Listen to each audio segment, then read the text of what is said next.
Приветствую вас на канале Star Life TV. В этом видео я расскажу о символике и жутких нарядах участников на церемонии открытия Евровидения 2022. Перед началом видео хочу сообщить вам о том, что на платформе Бастион появился новый ролик без цензуры о смысле и символике программы контроля сознания МК Ультра.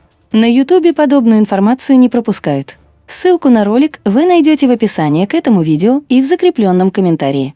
8 мая состоялась церемония открытия 66-го конкурса песни Евровидения 2022. В этом году мероприятие проходило в Королевском дворце Винария, расположенного в пригороде итальянского Турино. В день открытия участники традиционно прошли по ковровой дорожке, которая на Евровидении не красного, а бирюзового цвета. Еще до начала основной части мероприятия становится понятно, что конкурс будет представлять собой очередное неприкрытое беснование. На церемонии открытия наряды многих участников были более чем символичными, а сами они активно использовали известные жесты. Ведущими мероприятия стали Каролина Ди Доминика и Габриэле Корси. Во время церемонии волосы ведущей периодически спадали на один глаз, подчеркивая тем самым символизм всевидящего ока. Все конкурсанты беседовали с ведущими, стоя на фоне конструкции по форме, напоминающей пирамиду. Состояла она из отдельных столбиков, на вершине каждого из которых находился перевернутый треугольник, символизирующий падение мира. Одними из первых на ковровую дорожку вышли представители Бельгии. 5 членов делегации были одеты во все черное. За ухом у одного из них можно было заметить наушник в виде крыла бабочки, дающего отсылку к программе контроля сознания МК Ультра. Еще одним символом этого проекта являются огромные цепи, которые можно было заметить на шее у конкурсантов. Вскоре на ковровую дорожку вышла представительница Черногории Владана Вучинич. Во время интервью певица продемонстрировала жест 3 шестерок. Следующими перед зрителями предстали артисты из Сан-Марино. Акили Лаура поприветствовал гостей жестом Бафомета. Далее на ковровой дорожке появилась украинская рэп-группа «Калаш Оркестра». Ее участники были одеты во все черное. В ухе у одного из музыкантов можно было увидеть серьгу в виде молнии, что дает отсылку к Люциферу. В 10 главе, 18 стихе Евангелия от Луки говорится «Я видел сатану, спадшего с неба, как молнию». Главной фишкой группы был ее участник, обтянутый расписной тканью. Издалека казалось, что все его тело покрыто красными татуировками. В целом он вызывал ассоциации с некой демонической сущностью. Далее на ковровую дорожку вышли представители Латвии. Во время фотосессии артист позировал, сложив руку в жест 3 шестерок. Этот же жест он демонстрировал во время интервью. Представители Финляндии поприветствовали зрителей жестом триумфа дьявола. Одеты музыканты были во все черное. Наряд единственной девушки в группе ничем не отличался от парней, что подчеркивало тему размытия гендера, продвигаемую иллюминатами. У одного из солистов группы на шее красовался кулон в виде черепа ворона, символизирующего самого дьявола. В голове у него торчали черные перья ворона, которые используются в черной магии и оккультизме. На пиджаке у еще одного члена делегации можно было заметить брошь в виде паука. Паук символизирует демиурга, соткавшего покров иллюзии, скрывающий настоящий мир. Делегация из Исландии также поприветствовала зрителей жестом триумфа дьявола. Этот же жест они активно демонстрировали во время фотосессии. На шее у девушек можно было заметить огромные цепи, дающие отсылку к программе контроля сознания МК Ультра.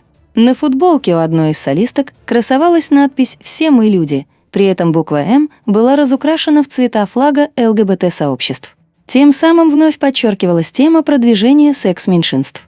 Представители Северной Македонии были одеты во все черное. Во время фотосессии певица Андреа показывала жест рога дьявола. Артистка практически постоянно держала пальцы сложенными в этот жест. Израильский певец Михаэль Бен Давид вышел на ковровую дорожку в белом костюме с изображением восьмиконечных звезд в круге. Такая же звезда красовалась на его ремне. Данный символ похож на древний знак вавилонской богини Иштар, являющейся покровительницей плодородия и плотской любви. Иштар отождествляли с планетой Венера, которая, в свою очередь, является персонификацией Люцифера. На голове у артиста можно было заметить пряди, уложенные в 3 шестерки. Сам певец вышагивал по дорожке, виляя бедрами, а во время фотосессии принимал женственные позы. Все это явно подчеркивало его принадлежность к ЛГБТ-сообществам. Делегация из Болгарии поприветствовала зрителей жестом рога дьявола. Во время фотосессии участники группы практически постоянно демонстрировали известные жесты. Одна из представительниц Дании, выходя на бирюзовую дорожку, продемонстрировала сразу 3 жеста иллюминатов. Девушка сложила руку в жест рога дьявола, прищурила один глаз и высунула язык. Последнее дает отсылку к индуистской богине разрушения Кали.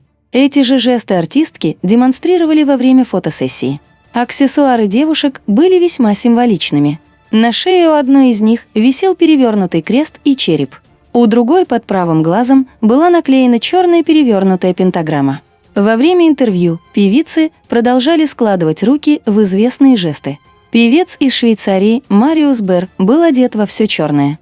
Во время фотосессии артист активно демонстрировал жест 3 шестерок. Представители Румынии отличались обилием татуировок на своем теле. У одного из артистов можно было увидеть изображение черепа и огромного бриллианта, которому в гематрии соответствует число 33, являющееся высшей степенью масонства.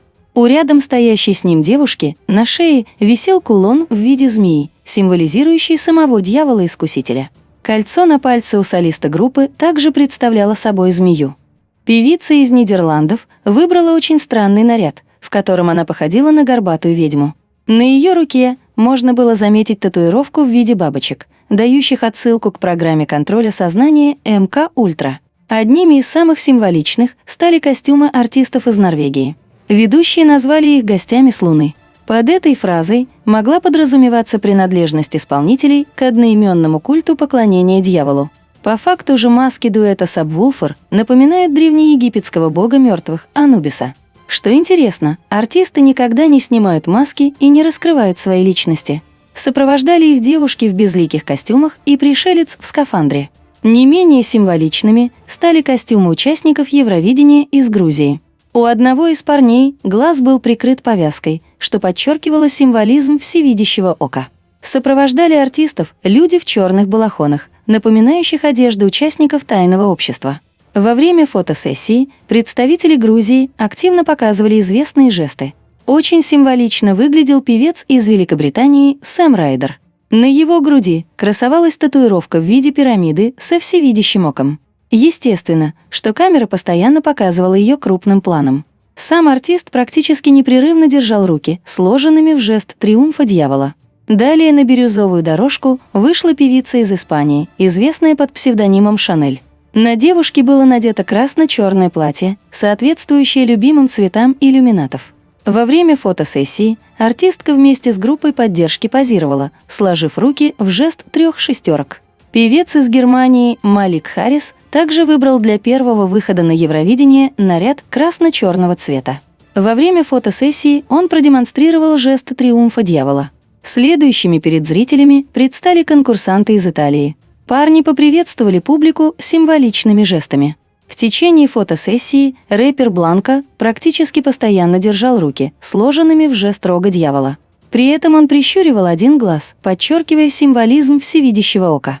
На шее у певца можно было заметить татуировку в виде змей, символизирующих самого дьявола-искусителя. Одеты парни были во все черное. На одном из моментов конкурсанты зачем-то поцеловались. Судя по всему, этот поступок входил в планы по продвижению ЛГБТ-сообществ. Отдельного внимания на Евровидении 2022 заслуживает тема поддержки Украины. Некоторые участники решили выразить ее довольно странным образом. К примеру, певица из Исландии заткнула флаг Украины за пояс так, что он болтался в районе ее промежности. Артистам из Греции ведущие зачем-то предложили запустить тарелки цветов украинского флага.